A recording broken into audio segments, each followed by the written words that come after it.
Hello, and welcome to this online workshop exploring seventh generation thinking. My name is Martin, and I'll be guiding you through today's session. During today's workshop, we'll use a range of creative exercises to explore the themes connected with seventh generation thinking and consider what action we can take to benefit and protect the generations which come after us. This workshop aims to connect you with the giant themes of sustainability, environment, legacy, and the future, all on a personal level, exploring what motivates you to care about the future and enabling you to set relevant and achievable goals. This workshop was originally delivered in the community of Fitty as part of Safe Harbour Open Sea, a culture collective project funded by Creative Scotland. Fitty is a unique and vibrant coastal village and conservation area nestled in the heart of Aberdeen. Working alongside our partners, the Fitty Community Development Trust, Open Road Limited are delivering a year-long programme of events in the village entitled Safe Harbour Open Sea. Now, before we start, I want to cover some basic housekeeping. There will be various points I'll prompt you to pause the video to allow yourself some time to gather your thoughts or to complete activities.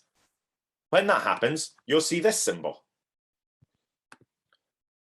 If you're watching the video on YouTube, you can enable closed captioning from the video menu, and you can navigate through this video using the chapters which appear along the progress bar. Lastly, we'd love to hear your feedback about today's session. If you're on a platform which allows you to comment, please feel free to leave us a comment with your thoughts on today's session. Otherwise, you can find all of our contact details on our website at www.openroadltd.com. We're always pleased to hear from someone new. Now, let's get started.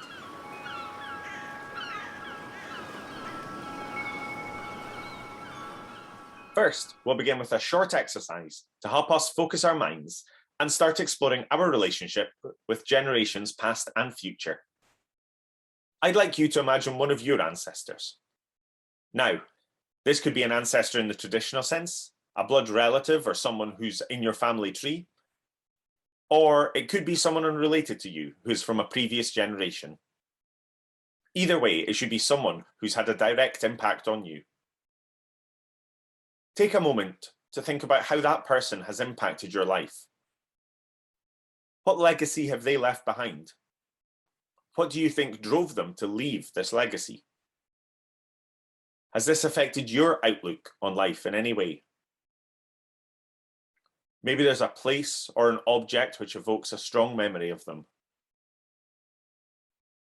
If you wish, take some time to pause the video here until your thoughts have come to a natural conclusion. You may wish to write down some of your thoughts or how you're feeling in this moment. And when you're ready, resume the video and we'll move straight on to the next section.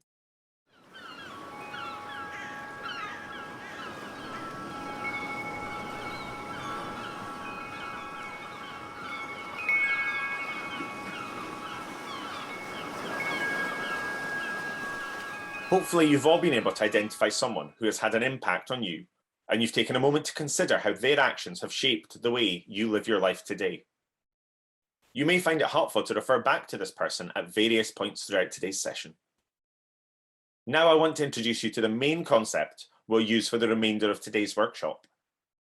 Seventh generation thinking, or seventh generation sustainability, originated as a Native American concept.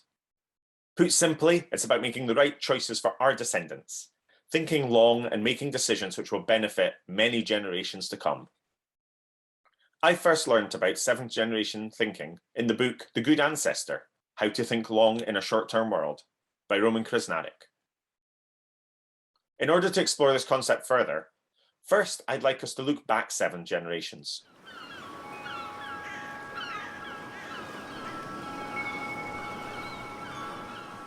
When we ran the in-person workshop in Fitty, this moment was particularly relevant, since Fitty as a village is 7 generations old. It was built in 1808, and some of the residents who live there today are 7th generation Fitty, with their great-great-great-great-great-grandparents being some of the first people to move into the newly constructed houses in the early 19th century. As we look back 7 generations, we were talking about the first residents of Fitty, the first people to live in their houses. For some of the residents, we were referring to their direct descendants. So now I'd like you to go back in time to the year 1800.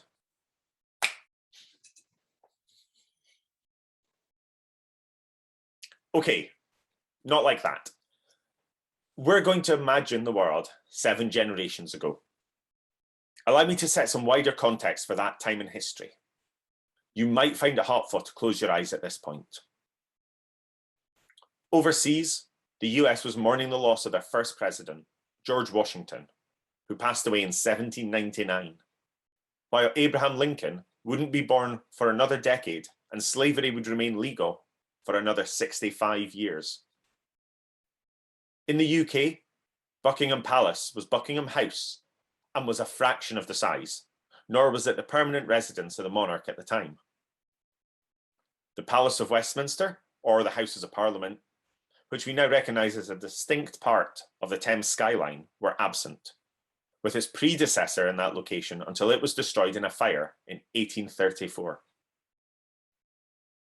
As we journey to Scotland, we need to take a very different route to that we would travel today, as neither the Tay Bridge nor the Forth Rail or road bridges existed. Within the city of Aberdeen, my hometown, Victoria Bridge, which links Torry and Aberdeen, hadn't been built yet, and people still used a ferry to visit Torry. It would be some 75 years until a ferry disaster claimed 37 lives and construction began on the bridge. Marischal College, the second largest granite building in the world, which probably goes some way towards giving Aberdeen the title of the Granite City. It's now the headquarters of the City Council. Construction wouldn't begin for another 30 years. I want you to imagine you're in the year 1800. During our in-person workshop, we cast our minds back to that moment when construction began in Fitty and they broke ground on the project.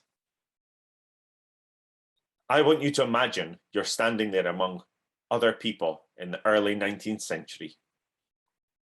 Think about the following questions. What would you like to ask them? What would you like to thank them for? What can we learn from them about how they lived their lives? What do you wish they had done differently? If they could have thought longer, what might they have changed? What do we need to let go of from the past? As individuals, what do you think their home lives were like? What pressures were their generation under? What would you like to tell them about modern society? Okay, take a moment to pause the video here. I'll leave these questions on screen. Think through these points and jot down your thoughts if you want.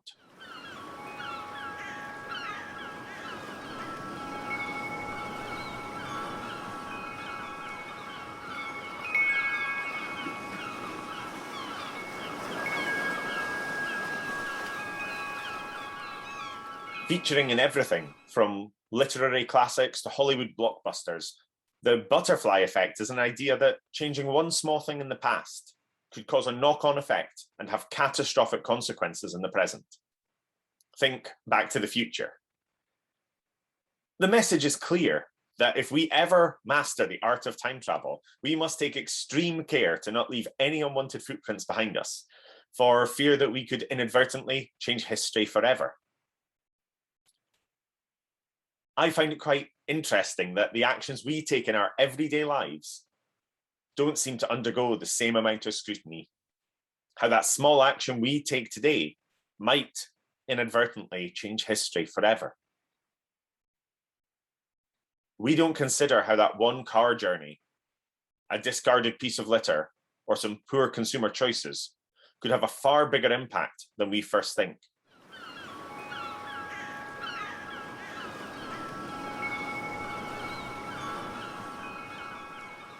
Now that we've explored the past a little, we're going to look into the future.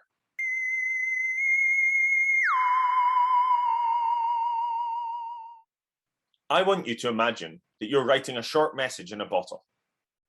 But rather than traveling hundreds of miles, your message will be stored in a time capsule, which will stay safe for hundreds of years until it is opened in the distant future.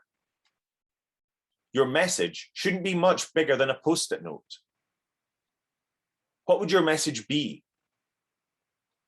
What is the most important thing you need to tell someone about modern life and modern society?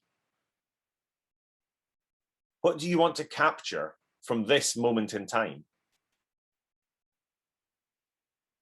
Someone in the future could be reading your note on a planet where the geography has changed significantly, where some nations no longer exist because they are underwater. Many of the animals we know today could be extinct. How might someone feel when they're opening your note? Do you feel like you need to apologize or make excuses for our actions? Do you think future generations will be proud of us? Pause the video here while you write your note. Remember to keep it short, no bigger than a post-it note.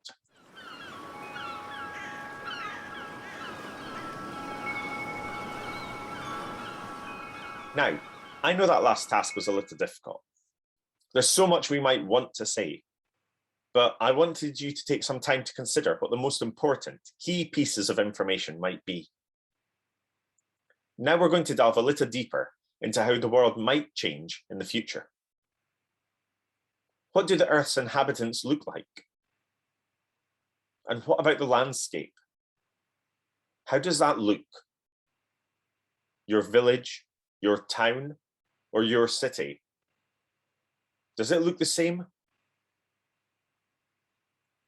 Think about our activities and daily life. How has travel changed? How have energy and power changed?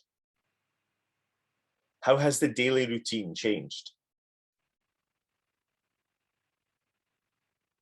What do we have control over? What does our future planet look like if we take no action? And what does it look like if we work proactively? What can we change today to ensure a better future for the next generation? What longer-term changes should we make? Just like before, I'll leave these questions on screen. Feel free to ponder them for as long as you wish. Maybe you want to write an answer to each question individually, or maybe you have an image in your head of what the future might look like, which you'd like to draw at this time.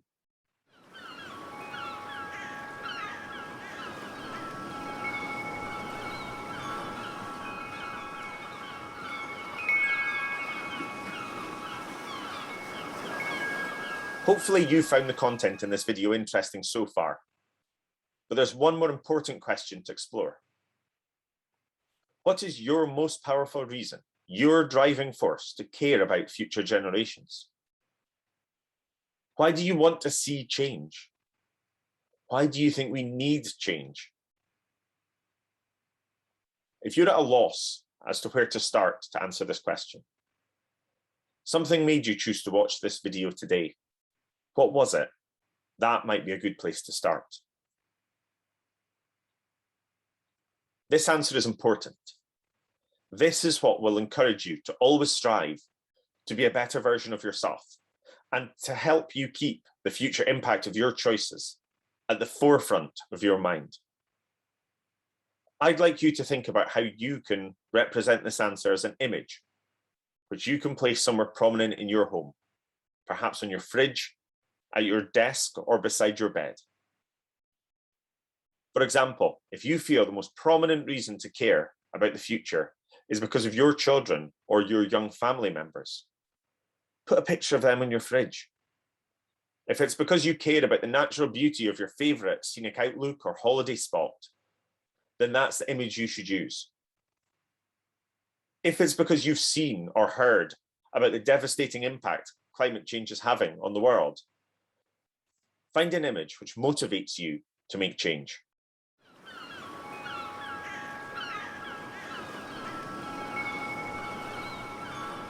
Before we finish, I'd like to set you one piece of homework.